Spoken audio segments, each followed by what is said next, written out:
harness the water of the river and use it for their drinking and agricultural purposes. So very beautiful reports from Paul Decker, and it has been selected, these entries have been selected for the Pratibha Barua Award. So our Pradeep Barua sir যিখন আমি citation আছে মই এখন পঢ়ি দিওঁ তাৰপিছত আমি awardটো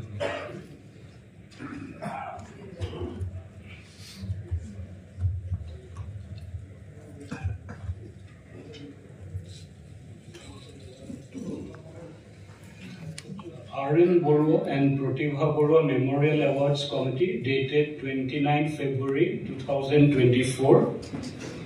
Lifetime Achievement Award, Honorable Srijut Pradeep Barua. It gives us immense pleasure to felicitate you here today with the R.N. Barua and Pratibha Barua Memorial Award for your lifetime contribution to the field of journalism in Assam. The award, instituted in memory of R.N. Barua, former editor of the Assam Tribune, and his wife, Pratibha Barua, is given to a respected personality for her lifelong work in making a difference in the area of journalism. You are one of the few personalities who have equally worked with distinction in both the fields of literature and journalism. Your contribution to children's literature is manifold, but your work as a publisher and editor of the Fortnightly Prantik is no less. Your contribution in bringing out the collected works of Rakharaj Lakshminath Bezbarua is memorable. You have the distinction of ushering in a new job of political and social journalism in the state. Your sacrifices to uphold the banner of freedom of speech and to fight for the rights of the weak and downtrodden are immense. May the Almighty give you the strength to continue your good work. We take this opportunity to wish you good health, peace, and prosperity in the days to come. Thank you. Prafulla Govinda Barua, President. Prashantaji Barua, Convener, Guwahati, 29 February 2024. I shall now request Srimati Parvati Barua to hand over the award to Pradeep Barua.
মঞ্চত উপবিষ্ট হিষ্টসকল R.N. Barua আৰু প্ৰতিভা Barua মেমৰিয়েলৰ doctor Barua তেখেতৰ পৰিয়ালৰ সন্তান আৰু wife আৰু আপোনালোকৰ দৰে বিশিষ্ট ব্যক্তিসকল মই সাংবাদিকতাৰ বাবে কথা পাইছোঁ আচলতে মই সাংবাদিক কেতিয়া হ'লো মই ক'বকে নাপালোঁ এনেই নিজৰ পৰিচয় হিচাপে বা পৰিয়ালৰ পৰিচয় বা জাতি হিচাপে মই ভাবোঁ মই মুদ্ৰক কেনেকৈ হ'লোঁ আজি বা ১৫০ বছৰ আগতে মোৰ ককা দেউতা গুৰু গোবিন্দ বৰুৱাই এটা প্ৰেছ প্ৰতিষ্ঠা কৰিছিল আৰু পৰৱৰ্তী কালত মোৰ দেউতা মোৰ খুৰা কৃষ্ণ গোবিন্দ বৰুৱা তেখেতসকল তাৰ লগত জড়িত আছিল আৰু পৰ্যায়ক্ৰমে ময়ো মোৰ শিক্ষা জীৱন আভ্যাততে শেষ কৰি পিতৃ আজ্ঞা পালন কৰি ৰামচন্দ্ৰৰ নিচিনা প্ৰখ্যাত হ'বৰ কাৰণে মই মুদ্ৰক হৈছিলোঁ মুদ্ৰক হিচাপে মই কাম কৰিছিলোঁ কিন্তু মই সদায় এটা অনুভৱ কৰিছিলোঁ বিশেষকৈ ছাত্ৰ অৱস্থাত ৰামধনু পঢ়িছিলোঁ ৰামধনু যেতিয়া বন্ধ হৈ গ'ল খুব দুখ পাইছিলোঁ যে কিবা এটা যেন হেৰাই গ'ল কিবা এটা সদায় মিছ কৰোঁ আৰু পিছত গৈ অসম আন্দোলনৰ সময়ত যিটো পৰিস্থিতিৰ সৃষ্টি হৈছিল তেতিয়া এটা মই কথা অনুভৱ কৰিছিলোঁ যে শুদ্ধ পথত যুক্তিপূৰ্ণ কথাৰে এটা আন্দোলন নচলিলে বেয়া হয় আৰু সেই সময়ত কি হৈছে জনপ্ৰিয়তাৰ স্বাৰ্থত সংবাদ পত্ৰিকাবোৰে বিশেষকৈ অসমীয়া বাতৰি কাকতে প্ৰয়োজনতকৈ বেছি উৎসাহ দিবলৈ গৈ গোটেই পৰিস্থিতিটো বেয়া কৰি পেলাইছিলে সেইকাৰণে মই বিভিন্ন কথা চিন্তা কৰি এখন আলোচনী যদিও মাহেকীয়া বুলি কৈছে আচলতে এখন পষেকীয়া আৰু মোৰ বোধেৰে এইখনে প্ৰথম আৰু এতিয়ালৈকে একমাত্ৰ পষেকীয়া অসমীয়া আলোচনী মই ডক্টৰ ভৱেন্দ্ৰনাথ শইকীয়াৰ সৈতে মোৰ এটা পুৰণা সম্পৰ্ক আছিল তেখেতৰ নাটকত অভিনয় কৰিছোঁ আৰু বিশেষকৈ তেখেত যেতিয়া গুৱাহাটী বিশ্ববিদ্যালয়ৰ মাতৃভাষাত পাঠ্যপুথিৰ ৰচনাৰ উদ্যোগ লৈছিল তেতিয়া এজন মুদ্ৰক হিচাপে মই তেখেতৰ কাষ চাপিছিলোঁ আৰু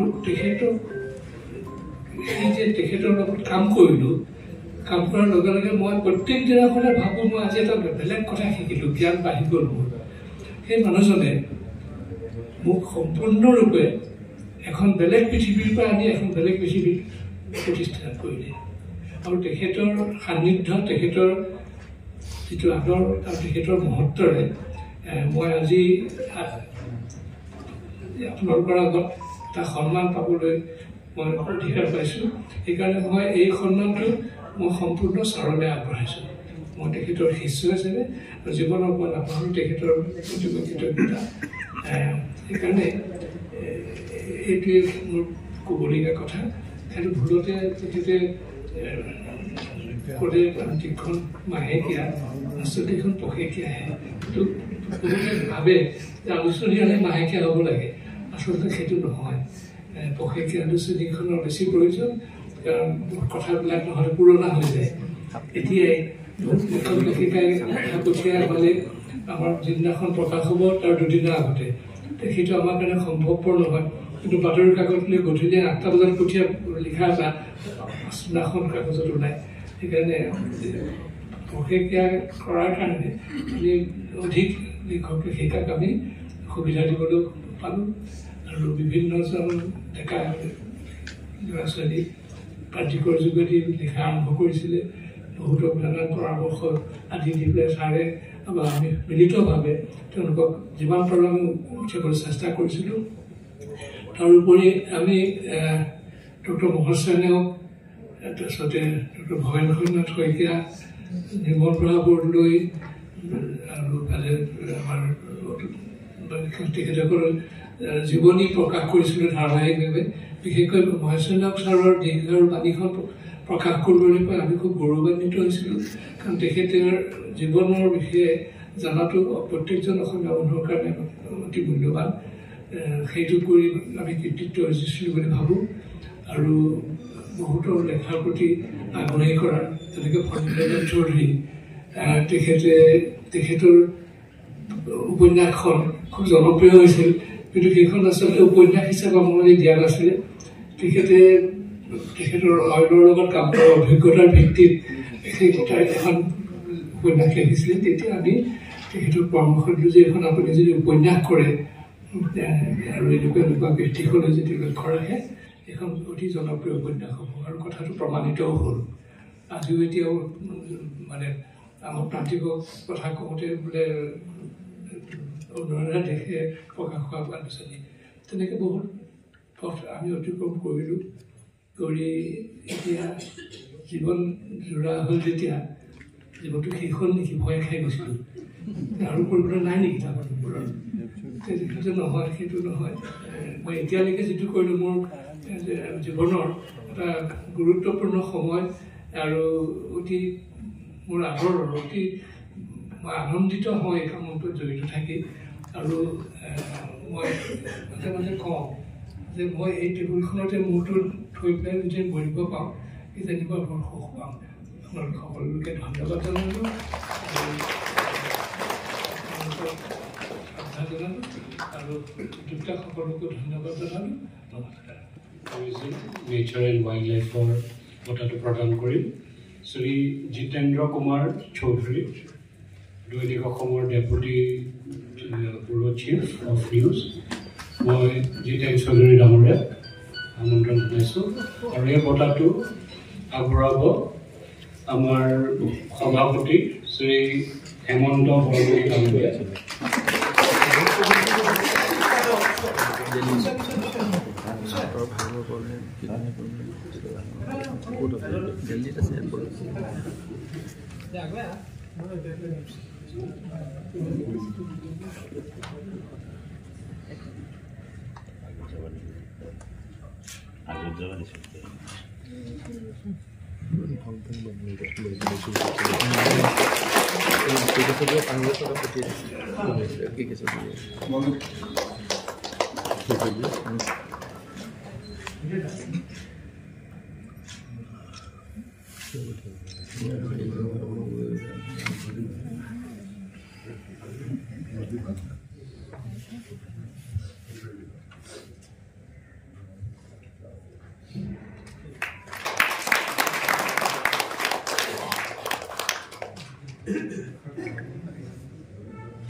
নমস্কাৰ প্ৰথমে আৰএন বৰুৱা আৰু প্ৰতিভা বৰুৱাক শ্ৰদ্ধাৰে সুঁৱৰিছোঁ আৰএন বৰুৱা ছাৰক মই পঢ়ি থকা অৱস্থাতে লগ পাইছিলোঁ আজিৰ এই অনুষ্ঠানত উপস্থিত থকা বিশিষ্ট ব্যক্তিসকল সকলোকে মই নমস্কাৰ জনাইছোঁ আৰএন বৰুৱা সাংবাদিকতা বঁটা মোক মনোনীত কৰাৰ কাৰণে কমিটিক মই ধন্যবাদ জনাইছোঁ বৰ বিশেষ নকওঁ ভাষণ দিয়াও বিশেষ অভ্যাস নাই এটা চমু কথা কৈছোঁ 2003 চনত আমাৰ সন্মানীয় পিজি বৰুৱা ছাৰে মোক ছিকিমলৈ যাবলৈ পৰামৰ্শ দিছিল তাত নদীবান সম্পৰ্কীয় বিভিন্ন প্ৰজেক্ট তেতিয়া আৰম্ভ হৈছিল আমাৰ অসম নৰ্থ ইষ্টত বহুত পলমকৈ আৰম্ভ হৈছিল যদিও ছিকিমত নদীবান বৃহৎ বান্ধৰ কাম কাজ বহুত বছৰ আগৰ পৰাই হৈছিল তাত 2003 চনত গৈ দেখিলোঁ পৰ্বত ভাঙি পৰ্বতৰ মাজেৰে নদী বান্ধৰ কাম কৰাৰ ফলত পৰ্বতৰ বহুত ক্ষতি হৈছিল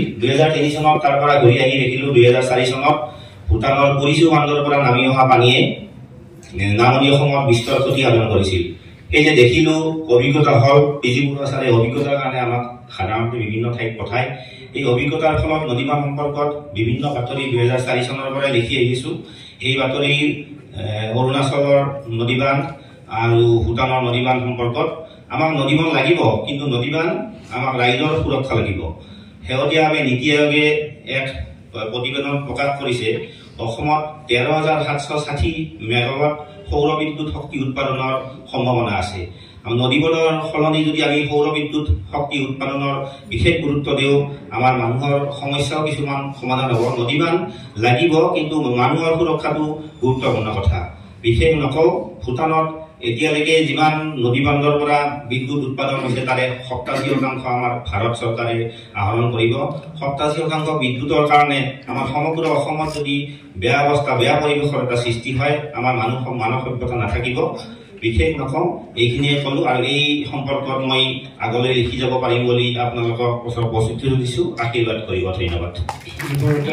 তাৎপৰ্য এই ফাংচনখনৰ যে এই বছৰ আমাৰ আৰএন বৰুৱা ছাৰৰ চেণ্টিনেৰী জন্ম শতবাৰ্ষিকী।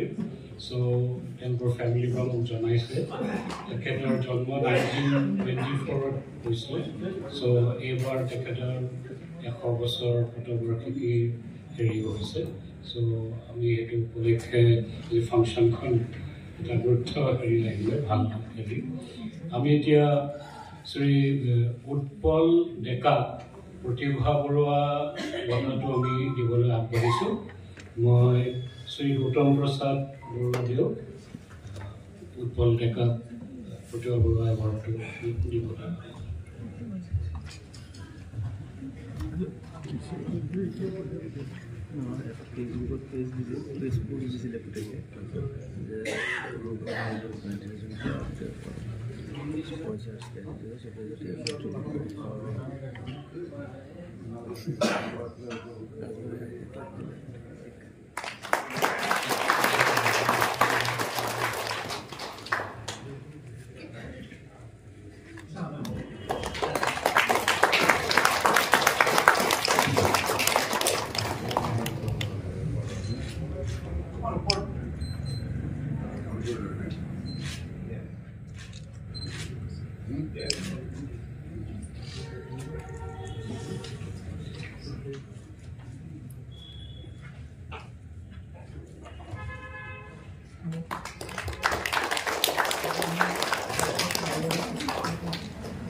মোৰ শ্ৰদ্ধা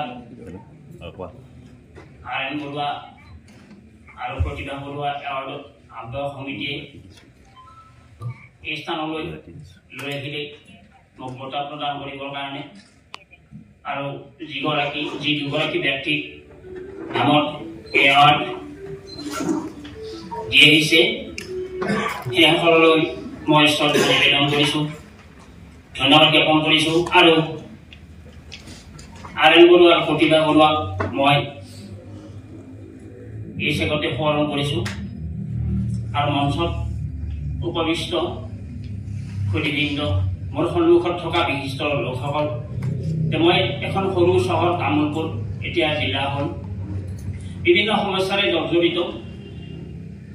আৰু এই তামোলপুৰৰ পৰা মই আজি 2 দশকৰ অধিক প্ৰায় 2.5 দশক কলম ধৰি আহিছোঁ। বিভিন্ন কাকতত সৰু লিখা মেলা কৰি আহিছিলোঁ আৰু শেষত দৈনিক অসমত 2000 চনৰ পৰা আৰম্ভ কৰিলোঁ লিখিবলৈ। আৰু 2002 চনত মোক নিযুক্তি দিলে। ঠিক তেনেদৰে অইন দেশৰ আমাৰ অসম আৰু শেহতীয়াভাৱে অসমবাণী আৰু স্বাধীনত 2-এটা প্ৰবন্ধ পাতি মই লিখি আহিছোঁ। আৰু ছাৰে বৰুৱা ছাৰে যি কথা কৈছে যে এই ভাৰত ভূটান সীমান্তত এই সমস্যা জড়িত অঞ্চলটো এতিয়া কিছু উন্নত হৈছে তেওঁলোকৰ জীৱন ধাৰণৰ গতি। আৰু সেইসকলক লৈ মই বিভিন্ন ষ্টৰী প্ৰকাশ কৰিবলৈ সক্ষম হৈছিলোঁ দৈনিক অসম, আমাৰ অসম, অসমবাণী আৰু স্বাধীনত। ঠিক তেনেদৰে এই বৰমাত এটা উইভিং চেণ্টাৰ আছে। তাতো আমাৰ গাঁৱৰ যিবিলাক বোৱাৰী জীয়ৰী তেওঁলোকে তাত সেই শালখনকে সমল হিচাপে লৈ তেওঁলোকৰ জীৱন নিৰ্বাহ কৰি আহিছে। ঠিক তেনেকৈ ওদালগুৰি জিলালৈ মই গৈছিলোঁ।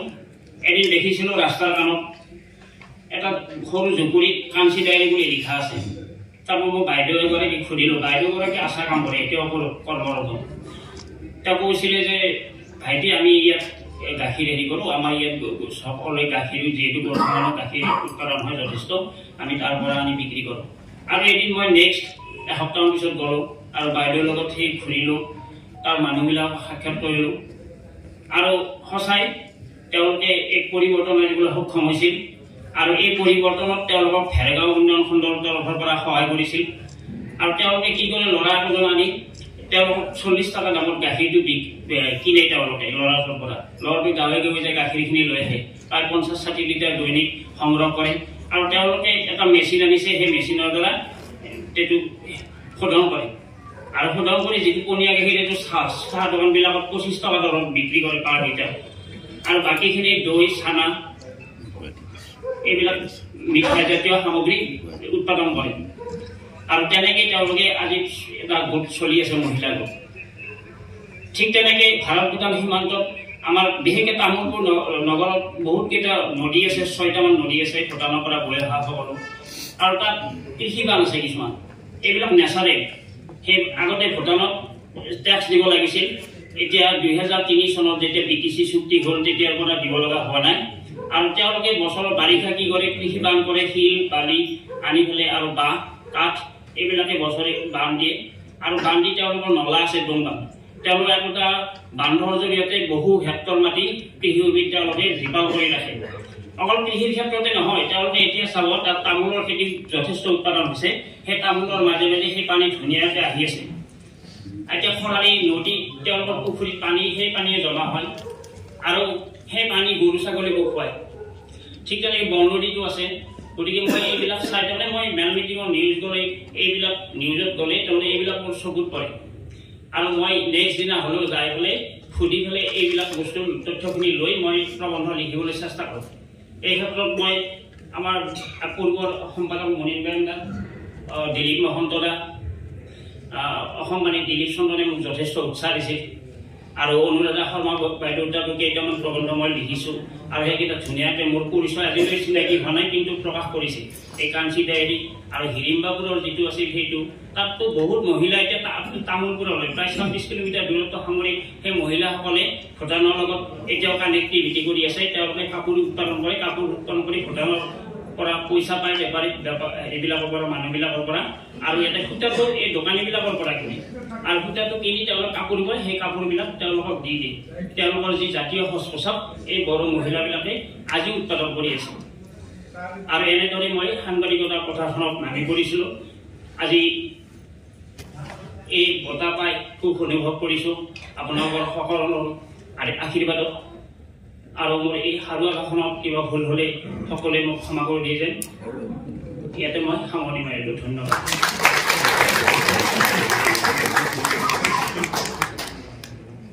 তমসো মা জ্যোতিৰ্গময় মৃত্যুং মা অমৃতং গময় ওম শান্তি শান্তি শান্তি মই শান্তিৰ এটা মন্ত্ৰ দি আৰম্ভ কৰিলোঁ কাৰণ আজি ৰবীন্দ্ৰনাথ বৰুৱাৰ 100 বছৰ সম্পূৰ্ণ হ'ল তেখেতে সম্পূৰ্ণ হোৱাৰ কাৰণেও আজি 100 বছৰ হ'ল আৰু আমি আজি তেখেতৰ পুণ্য দিনত তেখেতৰ আত্মাই অমৃত লোকত বাস কৰিলে বুলি আমি ধৰি লৈছোঁ সকলো প্ৰাৰব্ধ কৰ্ম শেষ কৰি ইয়াৰ পৰা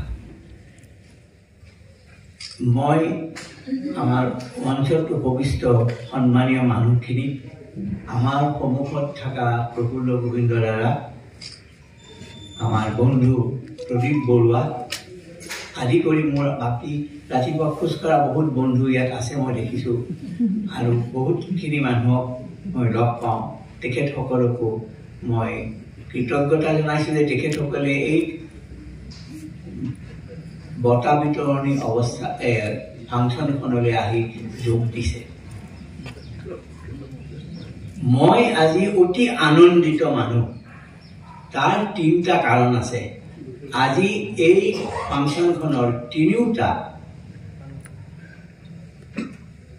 বঁটা মোৰ জীৱনৰ লগত সম্পৰ্কিত 1 নম্বৰ আসাম ট্ৰিবিউন গ্ৰুপৰ লগত মোৰ সম্পৰ্ক এনেদৰে হৈছিল যে সৰুতে আসাম ট্ৰিবিউন পঢ়িবলৈ শিকিছিলোঁ দ্বিতীয়তে মই এসময়ত প্ৰেছ ট্ৰাষ্ট অফ ইণ্ডিয়াত কাম কৰিছিলোঁ টেলিপ্ৰিণ্টাৰ অপাৰেটৰ হিচাপে 17 বছৰ বয়সত তেতিয়া টেলিপ্ৰিণ্টাৰ যেতিয়া বেয়া হয় আসাম ট্ৰিবিউনত আমি কপি কৰি পেলাই সেইবিলাক পঠিয়াইছিলোঁ আসাম ট্ৰিবিউনলৈ আৰু দৈনিক অসমলৈ তেতিয়া বহুতো বিজ্ঞ মানুহ যেনে চন্দ্ৰপ্ৰসাদ শইকীয়া যেনে নৰেশ ৰাজখোৱা যেনে মিষ্টাৰ দাসগুপ্ত এই সকলোৰ লগত আমাৰ পৰিচয় হৈছিল আৰু সাংবাদিকতা কি সেইটো শিকিবলৈ এটা মই সময় পাইছিলোঁ আৰু শিকিছিলোঁ। কিন্তু আটাইতকৈ ডাঙৰ কথাটো হ'ল মই যেতিয়া পঢ়া শুনা কৰি উঠি কটনৰ পৰা পাছ কৰি গুৱাহাটী ইউনিভাৰ্চিটিত ইকনমিক্সত পাছ কৰিলোঁ, মোক এদিনাখন তেতিয়া সেইটো হ'ল 1963 চনত আমি পাছ কৰিছিলোঁ। 1964 চনত তেতিয়া আমি তেখেতক ৰবীন্দ্ৰ বুলি কৈছিলোঁ, ৰবীন্দ্ৰনাথ বৰুৱাক। মোক ক'লে তুমিতো ইকনমিক্সত পাছ কৰিছা, তোমাৰ কথা চাংগপানী ছাৰে বৰ ভালকৈ কৈছে, তুমি আমাৰতো ৰিফাইনেৰী হ'ল 61ত, তুমি এটা ৰিফাইনেৰীৰ ওপৰত আৰ্টিকেল লেখাচোন অৰ্থনীতিৰ বিষয়ে। সেইটো আছে 1964 চনৰ ঘটা। মই এটা আৰ্টিকেল লিখি পেলাই দিলোঁ। তেতিয়া এডিটৰ আছিল সতীশ কাকতি ডাঙৰীয়া আৰু ৰবীন্দ্ৰ আছিল এছিষ্টেণ্ট এডিটৰ। সভাত উপবিষ্ট শ্ৰীযুত গৌতম প্ৰসাদ বৰুৱা, শ্ৰীযুতা পাৰ্বতী বৰুৱা, প্ৰশান্তজ্যোতি বৰুৱা, মোৰ সন্মুখত উপবিষ্ট সুধীবৃন্দ, মই চমুকৈ দুআষাৰ কথা কম, আপোনালোকৰ বেছি সময় নলওঁ। পোনপ্ৰথমে জন্ম শতবাৰ্ষিকীত মই RN বৰুৱাক শ্ৰদ্ধাঞ্জলি জনাবলৈ পাই পৰম কৃতজ্ঞ হৈছোঁ আৰু এই কমিটিখনে মোক নিমন্ত্ৰণ কৰাৰ কাৰণে ধন্যবাদ যাচিছোঁ। দ্বিতীয়তে মই শ্ৰীযুত প্ৰদীপ বৰুৱাক এই সন্মান যচাৰ কাৰণে পৰম আনন্দিত হৈছোঁ। তেওঁ একেবাৰে চালুকীয়া অৱস্থাৰ পৰা এখন মেগাজিন উলিয়াই তাক ফুলে ফুলে যথেষ্ট কৰিব পাৰিছে। আৰু তাৰ লগতে জিতেন চৌধুৰী আৰু ডেকাক মই মোৰ ফালৰ পৰা অভিনন্দন জনাইছোঁ, কাৰণ এনেকুৱা সাংবাদিকতাৰ অৱস্থা এতিয়া বৰ ভাল নহয়। মানে এনভাইৰনমেণ্ট সাংবাদিকতাই হওক, ৰোজগাৰীৰ সাংবাদিকতাই হওক, এইবোৰ কৰিবলৈ এতিয়া বিপদৰ উপৰি বিপদ আহিছে। আৰু সামগ্ৰিকভাৱে আমাৰ সাংবাদিকতাই এটা প্ৰত্যাহ্বানৰ সন্মুখীন হৈছে। সেয়া সাংবাদিকতাৰ কাকতৰ গৰাকী, চেনেলৰ গৰাকী বা যিয়ে নহওক, সকলোৱে তাৰ তাপ পাইছে। সেইটো কথা আপোনালোক সকলোৱে জানে, গতিকে মই তাক বিস্তৃতভাৱে ব্যাখ্যা কৰিবলৈ যোৱা নাই। কিন্তু এই পটভূমিত অসম ট্ৰিবিউন গ্ৰুপে এই যে কামটো কৰি আছে, তেখেতসকলৰ সম্পাদকৰ সন্মানাৰ্থে এই দুটা পুৰস্কাৰ আৰু তাকো নিৰ্দিষ্ট বিষয়ত দি আহিছে, ই এটা সাংঘাতিক ইতিবাচক দিশ। এইটোৱে আমাক সাহস দিয়ে আৰু সাংবাদিকসকলকো সাহস দিব। আৰু এইকাৰণে তেওঁলোকৰ ফেমিলিটো কৃতজ্ঞতাৰ পাত্ৰ। তেওঁলোকে ইয়াৰ মাজতো, এনেকুৱা পৰিস্থিতিৰ মাজতো সৎ সাংবাদিকতা, ভাল সাংবাদিকতা, সুস্থ সাংবাদিকতা তাৰ বাবে কাম কৰিছে। আৰু মই আপোনালোক সকলোকে আহ্বান জনাইছোঁ, এনে এখন সভাত আমি যেতিয়া উপস্থিত আছোঁ, আমাৰ সাংবাদিকতাৰ অৱস্থাটো কিয় প্ৰত্যাহ্বানৰ সন্মুখীন হৈছে, তাক লৈ আমি কিয় উদ্বিগ্ন হৈছোঁ, আমি সকলোৱে ভাবি এটা সিদ্ধান্তত উপনীত নহওঁ কিয়? আমাৰ বিপদটো ক'ত আহিছে? আজি যদি মই কথা ক'ব নোৱাৰোঁ, কাইলৈ আপুনিও কথা ক'ব নোৱাৰিব। এই বিপদটো কিয় আহিছে, কিয় হ'ব, বা ইয়াৰ পৰা কি হ'ব পাৰে, ইয়াৰ সম্ভাৱনা কি, এইখিনি যদি আপোনালোকে, কাৰণ আপোনালোক গুণী জ্ঞানী মানুহ, আপোনালোকে নিজে ভাবিলে ইয়াৰ উত্তৰ সহজেই পাব। আপোনালোকক নমস্কাৰ আৰু সেৱা জনাই মই সামৰিছোঁ।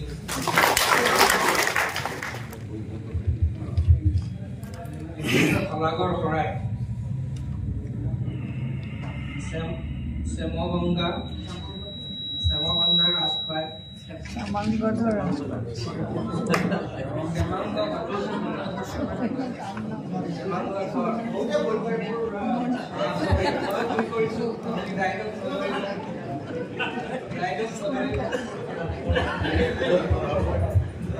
Good evening, ladies and gentlemen. নমস্কাৰ। খুব সুন্দৰ এটা ফাংচন শেষ হৈ আহিল। এতিয়া মোৰ কাম অলপ আৰম্ভ হৈছে, কলাগৰ শৰাই আগবঢ়োৱা। মই ৰবীন্দ্ৰনাথ বৰুৱা আৰু প্ৰতিভা বৰুৱাৰ ফেমিলিৰ তৰফৰ পৰা আপোনালোকক ৱেলকাম কৰিছোঁ। মই ৰবীন্দ্ৰনাথ বৰুৱাহঁতৰ তেখেত মোৰ মামা হয়। তাতে সৰুৰে পৰাই থাকি মই পঢ়া শুনা কৰিছিলোঁ। 6 বছৰ বয়সৰ পৰা মই ISC পাছ কৰালৈকে তাতে আছিলোঁ। আৰু প্ৰতিভা বৰুৱা ভামিদেউ তেখেতে মোক খুব মৰম কৰি ডাঙৰ দীঘল কৰিলে। তেখেত মোৰ দ্বিতীয় মাতৃ নিচিনাই হৈছে বুলি গণ্য কৰিব পাৰোঁ। এতিয়া কামটোলৈ আহোঁ। প্ৰথমে শলাগৰ শৰাই মই আগবঢ়াইছোঁ to Sri PG Borua and family of Assam Tribune Group for holding this award ceremony every year to start with, and every alternate year for last, I think, 6 to 8 years. I thank Sri Prashanto J. Borua for the organizing this, convening this function very nicely and very efficiently.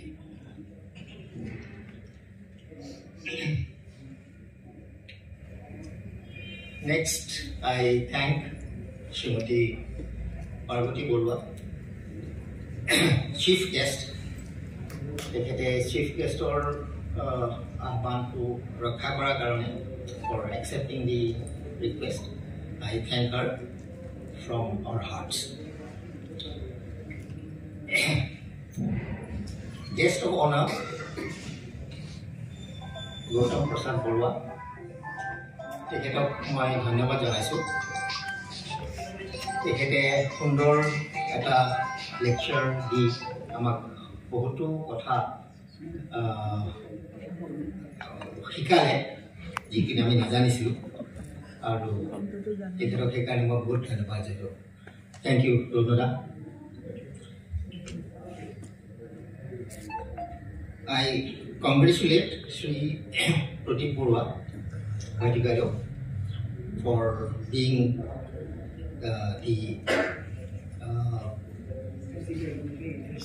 Lifetime Achievement Award to লাভ কৰাৰ কাৰণে।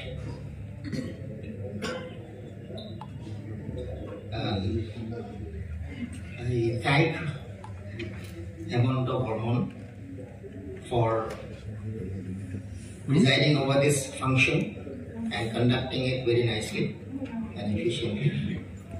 I thank from my heart. I congratulate the prize winners, Jitendra Kumar Chaudhary and Utpal Deka. দুইজনকে মই ধন্যবাদ জনাইছোঁ আপোনালোক আহি পেলাই এইটো গ্ৰহণ কৰাৰ কাৰণে, আৰু আপোনালোকক কংগ্ৰেচুলেশ্যন জনাইছোঁ আপোনালোকক খুব ভাল হেৰিৰ কাৰণে, জাৰ্নেলিজিমৰ কাৰণে। আশা কৰোঁ যে আপোনালোকে আগলৈও আৰু উন্নতি কৰক, আৰু ভাল হওক, আৰু বেছি বঁটা আপোনালোকে পাওক। এই লাষ্ট অফ দি লিষ্ট আমাৰ যিবিলাক ইয়াত family members, invited guests, friends, relatives সকলোকে মই ধন্যবাদ জনাইছোঁ। আপোনালোকে আহিলে সময়খিনি এইখিনি পালেহি আৰু ফাংচনটো এটেণ্ড কৰিলে। I thank you all very much. Thank you. Thank